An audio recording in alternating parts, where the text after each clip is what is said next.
ओम नमः पार्वती पति हर हर महादेव। आज हम एक नया चैप्टर शुरुआत कर रहे हैं जिसका नाम है सर्कल। सर्कल का जो शेप होता है इस प्रकार का होता है जिसे आप वाकिफ ही हैं। तो अगर सर्कल को डिफाइन करने की बात आती है तो हम कहेंगे जो ये क्या है, ये स्ट्रेट लाइन तो है नहीं, ये एक प्रकार का कर्व है।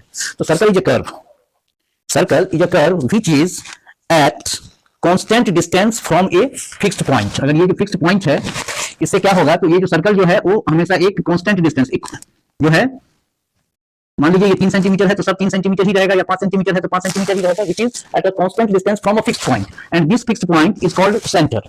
और ये जो फिक्स्ड पॉइंट है उसको हम कहते हैं सेंटर। जैसे मान लीजिए ये सर्कल है आपका, तो इसका जो सेंटर होगा ये होगा, और सेंटर से सर्कमफेरेंस, जिसको हम सर्कमफेरेंस कहते हैं, उसकी दूरी जो होती है दैट इज कॉल्ड रेडियस।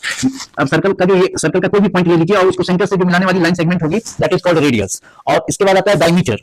तो डायमीटर ए लाइन, डायमीटर को अगर डिफाइन करना है तो कहेंगे जो a line passing through the centre and divides the circle into two equal parts is called diameter। ये सेंटर से भी पास होगी और दो इक्वल पार्ट में आपको सर्कल को डिवाइड कर देगी and each equal part is called semi circle. तो सेमी सर्कल आपका ये पार्ट हो गया, या फिर आपका अगर इधर से देखिएगा तो ये पार्ट हो जाएगा डायमीटर। मान लीजिए ये सेंटर है तो ये पार्ट भी हो जाएगा आपका, ये सेमी सर्कल है, ये दीज 4 आर सेमी सर्कल्स। इसके बाद आता है कर्व। कर्व कहते हैं आर्क। आर्क, अगर ये मान लीजिए आपका सर्कल है तो इसका कोई भी पार्ट थोड़ा सा काट लीजिए तो दिस पार्ट इज कॉल्ड, आपका ये जो कटा हुआ पार्ट जो है that is called arc. It is the part of the circumference of the circle. और आर्क जो है suppose that it is A B, तो इसका जो मेजर हम करते हैं from anti clockwise, in anti clockwise direction, anti clockwise direction में इसको मेजर किया जाता है। और एंटी क्लॉकवाइज डायरेक्शन में किया जाता है, इसीलिए इसे हम ए बी आर्क कहेंगे, नॉट बी ए आर्क। और आर्क का एक अपना सिंबल है जिसको हम कैप कहते हैं, that is A B cap. अगर आप लगा देंगे तो it is called A B, मतलब ए से, इसका अर्थ हुआ जो from A to B, from A to B. और ये पार्ट जो हो जाएगा इधर से, अगर बी से शुरू करें और ए तक, तो that is called B A arc. It is B A arc, not A B arc. याद रखिएगा ए बी आर्क और बी आर्क दोनों में डिफरेंस है। ये हो गया फ्रॉम बी टू ए, कारण जो आपका जो एंटी क्लॉकवाइज डायरेक्शन में आप इसको मेजर करेंगे तो फ्रॉम बी टू ए। अब इसमें भी आपको देखिए जो ये पार्ट आपका छोटा नजर आ रहा है, तो ये जो छोटा पार्ट है that is called minor arc. और ये जो है आपका, सो आपका क्या है, मेजर आर्क। ये आपका कहलाएगा मेजर आर्क। जब आर्क आ गया, अब एक वर्ड आता है कॉर्ड। कॉर्ड क्या होता है, तो मान लीजिए जो ये आपका सर्कल है और ये आपका ए बी आर्क हम कर रहे हैं, जो ये आपका ए बी आर्क है, तो इस ए बी आर्क का जो ये जो स्ट्रेट लाइन है ये तो आपका आर्क आ गया, और ये arc is a curve, arc is also a curve, ठीक है। और ये जो स्ट्रेट लाइन आप देख रहे हैं ये straight line is called chord. तो कॉर्ड को अगर डिफाइन करने को रहेगा, हाँ, तो हम कह सकते हैं स्ट्रेट लाइन, क्या ये लाइन सेगमेंट जो कहिए joining the end points of an arc. And points arc अगर ये है तो एक ये पॉइंट है और एक ये पॉइंट है, एक ए है और बी है, ये इसका एंड पॉइंट है, तो कहेंगे जो line segment joining the end points of an arc is called chord. ये हो गया आपका chord, A B chord. A B chord straight line होगा, लेकिन ए बी आर्क जो होगा ये आपका कर्व होगा। इसके बाद आता है सेगमेंट। तो ये देखिए, अगर ये सर्कल है, ये सेंटर है, ये आपका कॉर्ड हो गया, ये आर्क हो गया, तो दैट इज कॉल्ड, ये जो पार्ट आप देख रहे हैं, it is this part is called segment. और सेगमेंट में भी दो सेगमेंट होता है, एक साइडेड कर देते हैं और इधर वाला को हम अनसाइडेड कर देते हैं। ये साइडेड पार्ट है और ये अनसाइडेड पार्ट है। तो ये जो अनसाइडेड पार्ट है और साइडेड पार्ट है, इसको दो हिस्से में, तो ये पार्ट आ जाएगा माइनर सेगमेंट और ये हो जाएगा आपका मेजर सेगमेंट। ये आपका कहलाएगा मेजर सेगमेंट। और सेगमेंट को डिफाइन करने को रहेगा तो कहेंगे जो an area enclosed with an arc and its corresponding chord. A B arc है और इसका कॉरस्पॉन्डिंग कॉर्ड क्या है, ए बी है। तो इस an area enclosed with an arc with its corresponding chord is called segment। इसमें भी जिसका एरिया छोटा रहेगा वो माइनर सेगमेंट कहलाएगा और जिसका एरिया ज्यादा रहेगा तो मेजर सेगमेंट। इसमें आपका क्या आता है, बी ए आर्क और ए बी कॉर्ड।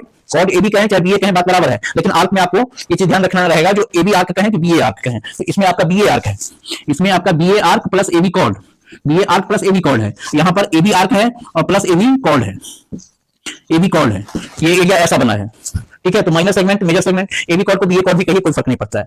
इसके बाद आता है आपका सेक्टर का। तो सेक्टर, अच्छा, कॉर्ड में एक चीज, कॉर्ड जो हम बताए थे ये कॉर्ड, तो यहाँ पर ये भी याद रखना है जो diameter is the largest chord. ये भी नोट कर लीजिए, जो diameter is the largest chord, is the largest chord of a circle, largest chord of a circle. क्योंकि ये जो कॉर्ड है ये सपोज दैट सेंटर, तो सेंटर से जो पास करेगी जो लाइन वो सबसे बड़ी कॉर्ड होगी।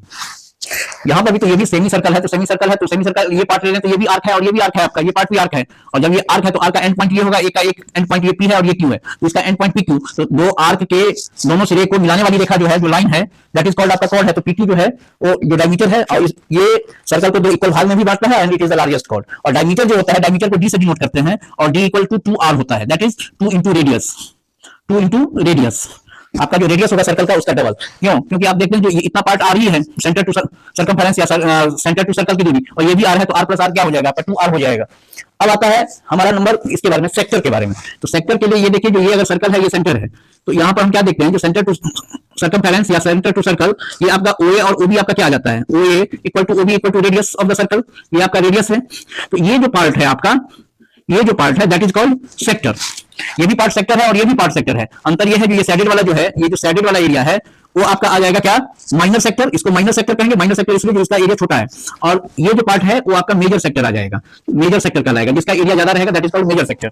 अब इसमें क्या होता है, तो इसमें सेक्टर को डिफाइन करने को कहेगा, तो कहेंगे जो an area enclosed with 2 radii and N arc is called sector. इसमें क्या है, ये एरिया किसमें इंक्लोज्ड है? तो ए बी आर्क है, और इसका जो दोनों रेडियस है, तो enclose with radii and arc of a circle is called sector. तो माइनर सेक्टर और मेजर सेक्टर।